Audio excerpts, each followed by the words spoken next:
같습니다. 사도행전 9장 우리 함께 볼 말씀은 3절에서 5절까지 말씀만 함께 보도록 하겠습니다. 3절부터 5절까지 말씀 함께 읽겠습니다. 시작. 사울이 길을 가다가 다마스쿠스 가까이에 이르렀을 때 갑자기 하늘에서 환한 빛이 그를 둘러비추었다. 그는 땅에 엎어졌다. 그리고 그는 사울아 사울아 네가 왜 나를 핍박하느냐 하는 음성을 들었다. 그래서 그가 주님 누구십니까 하고 물으니 나는 핍박하는 예수다. 오늘은 두 번째 인물, 지난주 레위, 마태에 이어서 두 번째 사도 바울에 관해서 함께 나눠보고자 합니다.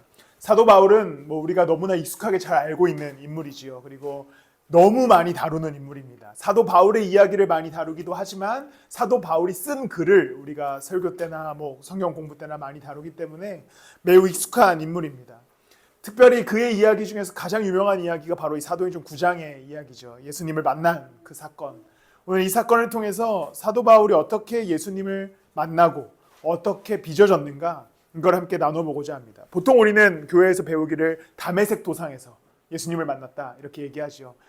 근데 사실은 어릴 적에 다메섹 도상이 뭔지도 모르면서 이렇게 다메섹 도상에서 예수님을 만났다 얘기했는데 다마스쿠스라고 하는 도시로 가던 바울이 그 길을 위해서 도상에서 예수님을 만나가지고 이제 변화되는 이야기를 다루고 있습니다. 말씀을 시작하기 전에 약간 꿀팁을 하나 드릴게요. 우리는 어릴 적부터 사울에서 바울로 이름을 개명했다라고 보통 배워왔습니다. 그래서 이름을 개명했구나. 하지만 실제로는 개명한 게 아니에요. 사울은 유대식 이름입니다. 그러니까 유대식으로 아람어로 사울을 부를 때 사울, 그리고 로마식으로 그 이름을 발음할 땐 바울. 그러니까 제가 희중이지만 독일어로 제 이름을 발음하면 해융이거든요. 그러니까 이제 희중이냐 해융이냐 이 차이입니다. 근데 예수님이 갑자기 나타나셔서 이제부터 널 바울로 부르겠다라고 하신 이유는 널 이제부터 이방인의 선지자로 보내겠다라고 하는 의미인 거죠. 유대인의 사도가 아니라 이방인의 사도로 널 보내겠다. 그러니까 넌 이제부터 사울이 아니라 바울이다라고 하신 겁니다. 그래서 혹시 나중에 누군가가 개명했다라고 얘기하면 뭣도 모르면서 그렇게 얘기하는데 이렇게 아는 척을 하시면 됩니다. 오늘 바울에 관한 이야기를 나누고자 합니다. 고린도후서 5장 17절 말씀에 보면 이렇게 기록됩니다. 우리 함께 한 목소리를 읽어볼까요? 함께 읽겠습니다. 시작. 누구든지 그리스도 안에 있으면 그는 새로운 존재입니다. 옛것은 지나갔습니다. 보십시오 새것이 되었습니다. 바울은 고린도후서에서 예수님을 만나는 것에 대해서 말씀하면서 어떻게 얘기하냐면 이전 것은 다 지나간다. 보라 새 것이 되었도다. 예수님을 만난다는 것은 다시 태어남으로 새 것이 되는 거다라고 얘기하죠. 바울은 이런 이미지를 되게 많이 사용합니다. 십자가와 예수와 함께 죽었다가 다시 살아났다. 그리고 보라 새 것이 되었다. 우리는 주님과 함께 다시 살아간다. 이런 새롭게 됨에 대한 표현을 많이 쓰는 것이죠. 근데 이 예수를 만난 경험을 한 바울은 스스로 이것을 경험했을 겁니다. 그러니까 다른 사람에게만 야 이거 봐 새롭게 되는 거야 라고 얘기하는 사람이 아니라 본인이 다마스쿠스로 가는 길에 예수님을 만나고 거기서 그가 완전히 변화되고 회심하면서 새롭게 됨을 경험했을 거예요. 그렇기 때문에 이렇게 고린도후서에서 가르칠 수 있었습니다. 보라 새 것이 되었도다. 그러면서 우리가 오늘 함께 나누고 싶은 말씀은 바울은 다마스쿠스로 가는 그 길 위에서 예수님을 만남으로 인생이 전환되게 됩니다. 완전히 전환돼요. 새로운 삶이 시작됩니다. 그 전환에 관해서 이야기하면서 우리는 어떻게 전환될 것인가에 대해서 말씀을 함께 나눠보고자 합니다. 바울은 오늘 말씀에 보면 다마스쿠스로 가는 길에 있었습니다. 이제 사도행전 9장 2절에 보면 다마스쿠스에 있는 여러 회당으로 보내는 편지를 써달라고 했다. 원래 지금 사도 바울은 어디서 일하고 있었냐면 유대인들을 잡아 나쁜 표현으로 족치는 일을 하고 있었어요. 그리스도를 믿는 유대인들을 잡아서 고소하고 그들을 처벌하는 일의 담당자였습니다. 그래서 이 사람이 했던 역할이 뭐냐면 언어가 유창하고 로마 사람이었잖아요.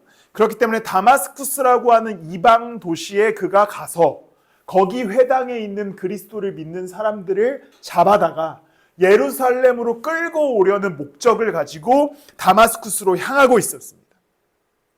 그리고 심지어 그가 어떠한 모습으로 있었냐면 살기를 띠고 있었습니다. 사울은 여전히 주님의 제자들을 위협하면서 살기를 띠고 있었다. 사울은 주님의 제자들을 이제 가두기 위해서, 그 도를 믿는 사람들을 예루살렘으로 데려가기 위해서 다마스쿠스로 향합니다. 그러던 중에 그 길 위에서 사울이 바로 예수님을 만나죠. 그래서 3절 5절 말씀을 보면 이제 사울이 길을 가다가 다마스쿠스 가까이에 이르렀을 때에 갑자기 하늘에서 환한 빛이 이르렀다. 그는 땅에 엎어졌다. 그리고 그는 사울아 사울아 네가 왜 나를 핍박하느냐 하는 음성을 들었다. 그래서 그가 주님 누구십니까? 라고 부르니 나는 너가 핍박하는 예수다. 그렇게 예수님을 만나게 되죠. 잠시 눈을 멀게 된 이 사울이 이제 어디로 향하게 되냐면 8절 말씀을 함께 6절 말씀을 함께 보면요. 일어나서 성 안으로 들어가거라. 네가 해야 할 일을 일러줄 사람이 있을 것이다. 성 안으로 들어가라고 하죠. 근데 이 성 안이 어디냐면 8절 말씀 우리 함께 읽겠습니다. 함께 시작.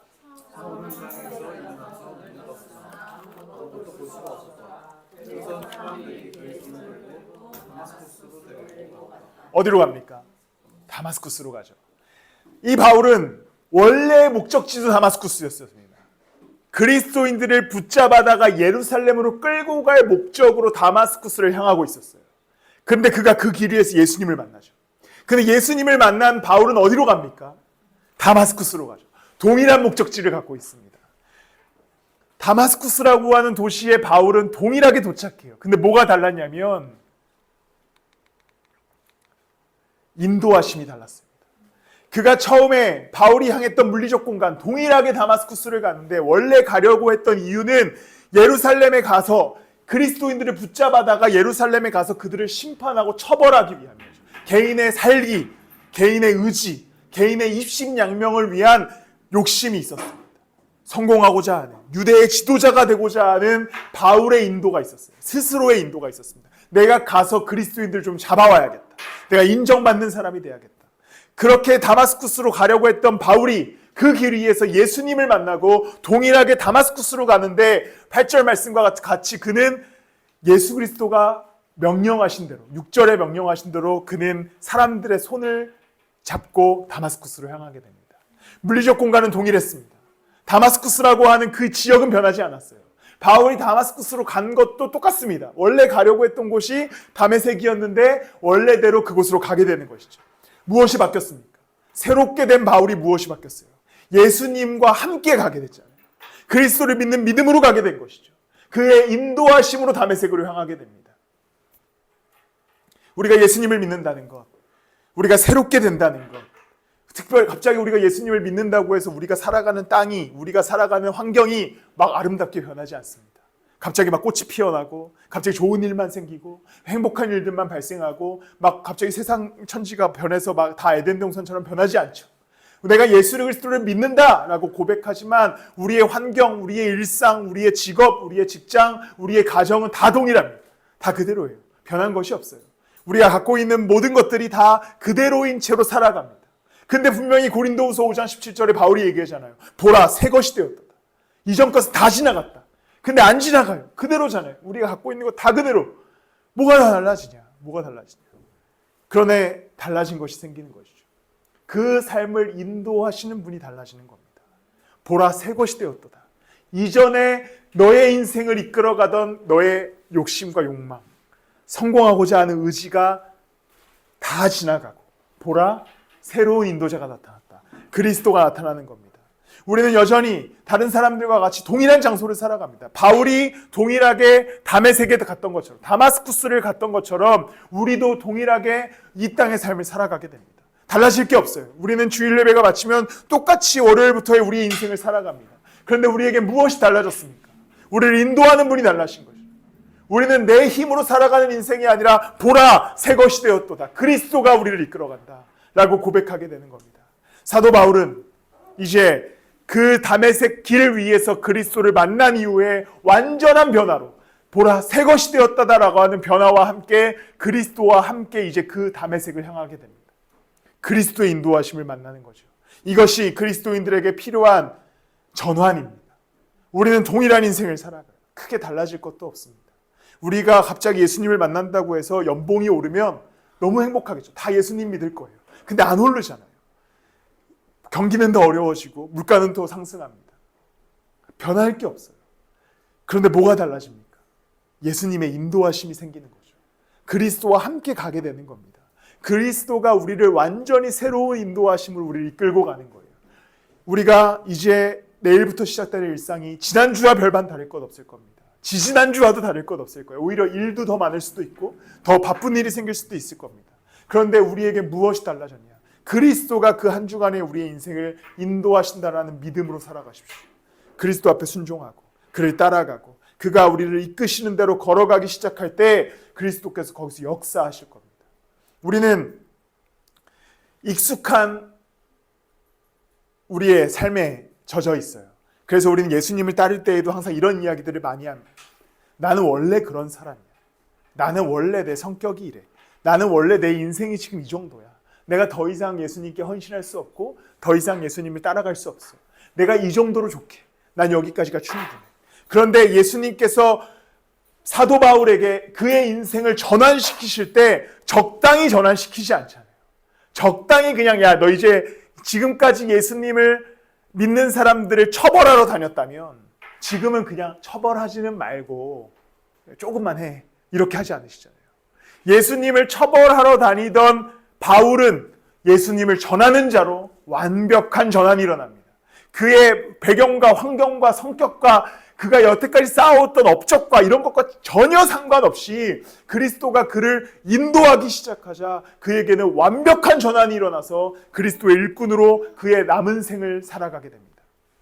우리에게도 이제 동일한 이 전환이 있기를 소망합니다. 한 주간의 인생 동일한 다마스쿠스를 우린 살아가겠지만 동일한 삶의 환경과 현장을 걸어가겠지만 달라진 것이 있습니다. 내 안에 그리스도가 살아계시는 것이죠. 예수가 우리를 이끌고 계십니다. 우리와 영원히 함께 하시겠다는 예수님이 우리의 오른손을 붙들고 같이 가자 하십니다. 그러니 한 주간의 인생 예수님 따라가십시오. 그 앞에 순종하고 그를 쫓아가고 그가 요구하시는 말씀 앞에 무릎 꿇는 여러분들이 되시기를 예수님 이름으로 축복합니다. 바울은 이제 다메섹에서 시간을 보냅니다. 아나니아라고 하는 사람과 함께 시간을 보낸 이후에 26절에 보면 이제 사울이 여러 일들 속에서 예루살렘으로 가게 됩니다. 26절 말씀에 보면 사울이 예루살렘에 이르러서 이제 사울이 다메섹에 있다가 예루살렘으로 위치를 변경하죠. 근데 사울이 갑자기 나타났어요. 원래 그리스도인 잡아 다니던 사람이 예수님 믿는다고 하고 나타났어요. 그러니까 사람들이 어떻게 합니까? 모두 그를 두려워했다. 그런데 사울이 28절에 보면 어떻게 행동하냐 우리 28절 말씀 함께 읽도록 하겠습니다. 시작.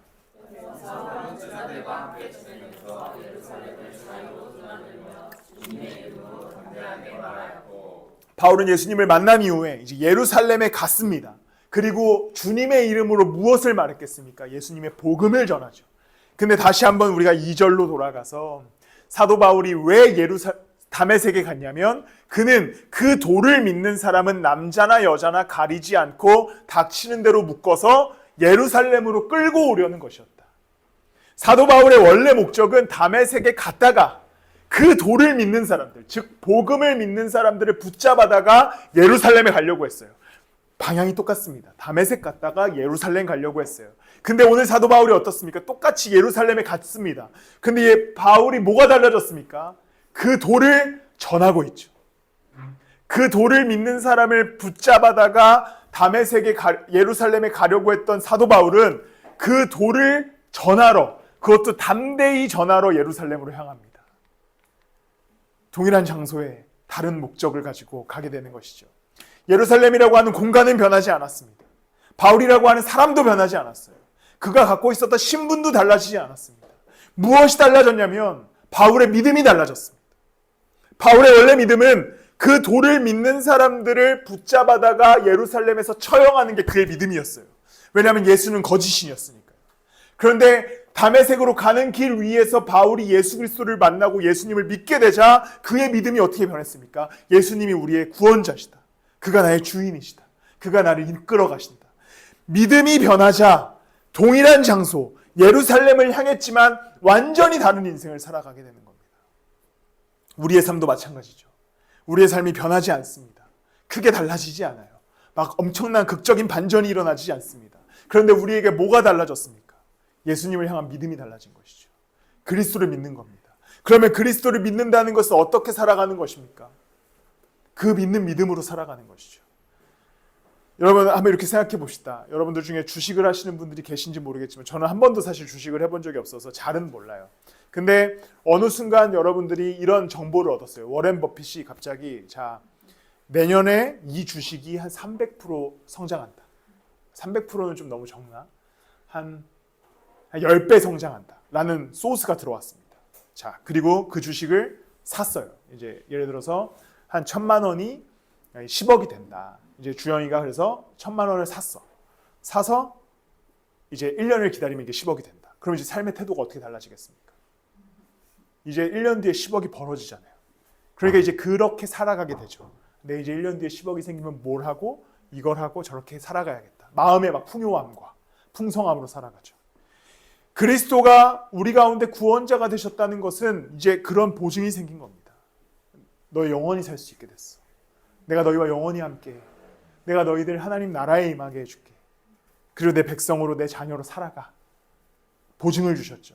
그런 삶의 태도가 어떻게 달라져야겠습니까? 그리스도인답게 살아가야 돼. 믿는 믿음으로 살아가야 되는 겁니다. 사도 바울이 예루살렘의 원래 그리스도 그 도를 믿는 사람들을 붙잡아다가 처형하러 가려던 목적이 예수님을 믿는 믿음으로 말미암아 그 예루살렘에서 담대히 주님의 이름을 전합니다.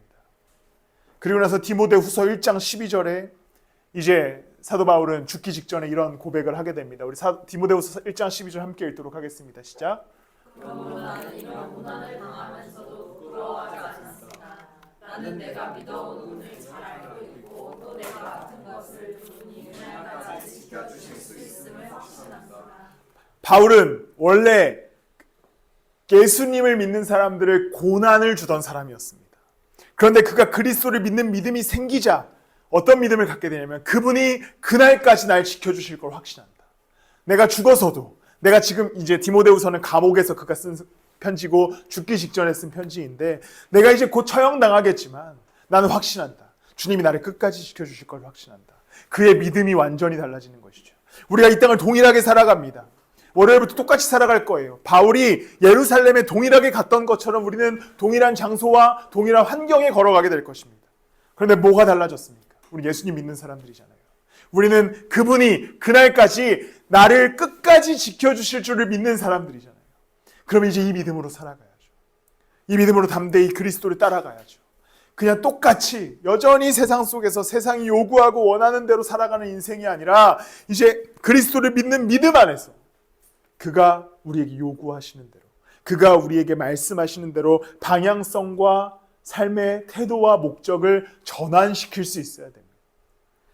우리가 그렇기 때문에 말씀 앞에 나아가야 되는 것이죠. 그렇기 때문에 우리가 그리스도의 뜻을 찾아가야 되는 겁니다. 그렇기 때문에 우리가 기도해야 하고 하나님께서 우리에게 요구하시는 작은 순종들을 해나가야 되는 겁니다. 왜냐하면 그리스도가 우리를 구원해 주셨다고 하는 믿음이 생겼기 때문이죠.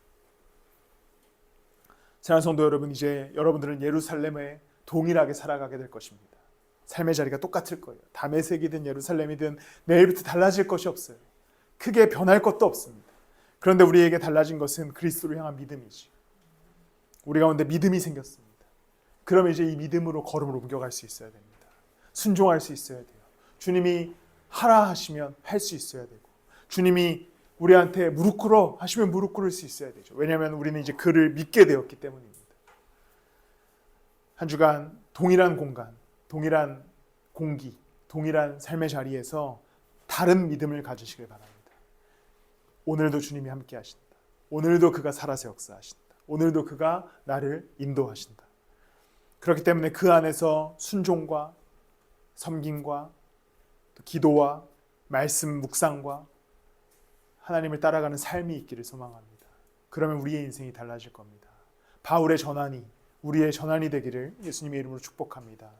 그리고 예루살렘으로 돌아간 이제 바울은 그리스도를 믿지 않는 이들과 토론하기 시작합니다. 29절 말씀에 보면 그리스 말을 하는 유대 사람들과 말을 하고 토론을 하기도 하였다. 그러나 유대 사람들은 사울을 죽이려고 꾀하였다. 이제 반대가 됐죠. 예수님을 믿는 사람을 죽이러 다니던 바울이 예수님을 전함으로 인해서 죽임의 위협을 받습니다. 그런데 이때 어떤 사람들이 등장하냐면 신도들이 등장해요. 바울을 돕는 이들이 등장합니다. 30절 말씀을 보면 신도들이 이 일을 알고 사울을 가이사랴로 데리고 내려가서 다소로 보냈다. 이제 전날까지만, 며칠 전까지만 해도 자기를 죽이려고 하던 사도 바울이 예수님을 전하자 이 신도들이 사도 바울을 받아주고 이 사울을 살리기 위해서 가이사랴로 데리고 다소로 보내게 됩니다. 저 같았으면 그래, 예수님 믿었구나. 그러나 너는 이제 좀 죽어야겠다. 왜냐하면 자기 신도들을 많이 괴롭혔던 사람이잖아요. 그런데 신도들이 이와 함께합니다.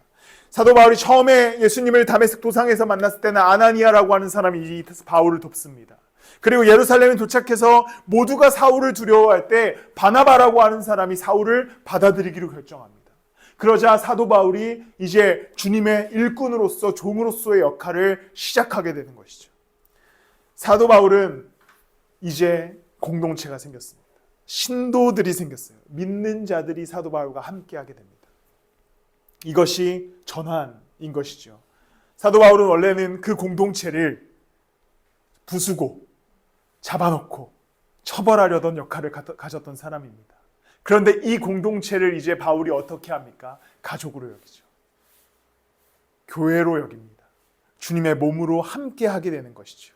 우리의 삶도 마찬가지입니다. 우리가 예수님을 믿는다는 것, 전환이 일어났다는 것이고 완전히 새롭게 되었다는 것인데 이것은 이제 공동체 가운데 우리가 함께하게 됐다는 것을 의미합니다. 특이한 일이지 않습니까? 교회라는 걸 잘 묵상해 보면 되게 특이해요. 왜냐하면 다 다른 배경과 사실 교회가 아니었으면 굳이 만날 수 없는 사람들이 만나서 교회를 이룹니다. 몸을 이뤄요. 직장은 그래도 비슷한 직종에 어떤 전공한 사람들끼리 모이잖아요. 그리고 또 뭐 이렇게 동호회는 같은 관심사가 있는 사람들끼리 모여요. 근데 교회를 생각해 보면 정말 평상시에 절대 만나지 않을 것 같은 사람을 만나요. 실제로 만났는데 또 만나보니 정말 얘랑 안 맞아요. 그렇잖아요? 이런 애랑 내가 왜 친구가 되지? 친구는 안 돼요. 근데 뭐가 됩니까? 공동체가 되죠. 교회가 되는 겁니다. 사도 바울은 이전까지 그 신도들을 잡으러 다니던 사람이었는데 그가 예수님을 믿는다는 것을 고백하자 신도들이 그를 받아들이고 공동체를 이뤄갑니다. 전환은 바로 이런 겁니다. 우리 가운데도 예수님을 믿는 믿음 그리고 그 전환이 일어났다면 우리 가운데도 이제 공동체가 생긴 겁니다. 공동체를 생각해야 돼요. 교회를 묵상해야 됩니다. 교회와 함께 가야 되는 것이죠. 서로 돌아보고 서로 사랑하고 서로 함께 하나님 나라를 이뤄가야 되는 것이죠. 사도 바울이 에베소서 3장 10절에서 이렇게 얘기합니다. 우리 함께 읽을까요? 함께 읽겠습니다. 시작. 이제 교회를 통하여 하늘에 있는 통치자들과 권세자들에게 하나님의 각가지 지혜를 알려주시는 것입니다. 이제 사도 바울이 에베소에다 편지하면서 교회에 관해 이야기하면서 뭐라고 얘기하냐면 교회를 통해 하나님의 각가지 지혜를 알게 하려고 한다. 이게 하나님 뜻이다. 나를 통해 알게 하려는 게 아니다라고 얘기하죠. 만약에 제가 만약에 바울 정도의 위치가 됐으면 에베소 교회에다가 너네가 나 때문에 하나님 말씀 안 거야. 너네가 나 때문에 지혜를 알았어 라고 얘기했을 텐데 바울은 어떻게 얘기하냐면 교회를 통해 하나님의 각가지 지혜를 너희가 알았으면 한다. 그리고 다른 성경에서는 이렇게 얘기하죠. 예수 그리스도가 머리 되심으로 인해서 그 머리에서 공급되는 영향을 교회가 받아 교회 각 지체가 자라가게 한다라고 말씀합니다. 예수님을 믿고 전환되었다라는 것은 교회를 이룬다는 것이고 교회를 이룬다는 것은 그 교회 안에서 함께 자라감으로 예수 그리스도의 말씀을 배우고 영향을 공급받고 자라가게 하는 것이지요. 세상보단 재미없을 수 있습니다. 이거 얼마나 재미없습니까? 모여가지고 뭐 이렇게 얘기하고 그리고 큰 유익이 없을 수도 있어요. 여기서 뭐 주는 거 없잖아요.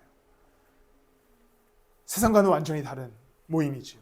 그런데 여기에는 뭐가 있냐면 우리의 구원자를 함께 예배하는 공동체 모임입니다. 그리고 우리에게 세상과 완전히 다른 가치, 그리스도의 진리를 가르치는 모임입니다. 그리고 세상과 완전히 다른 공동체, 사랑하게 하는 모임이죠.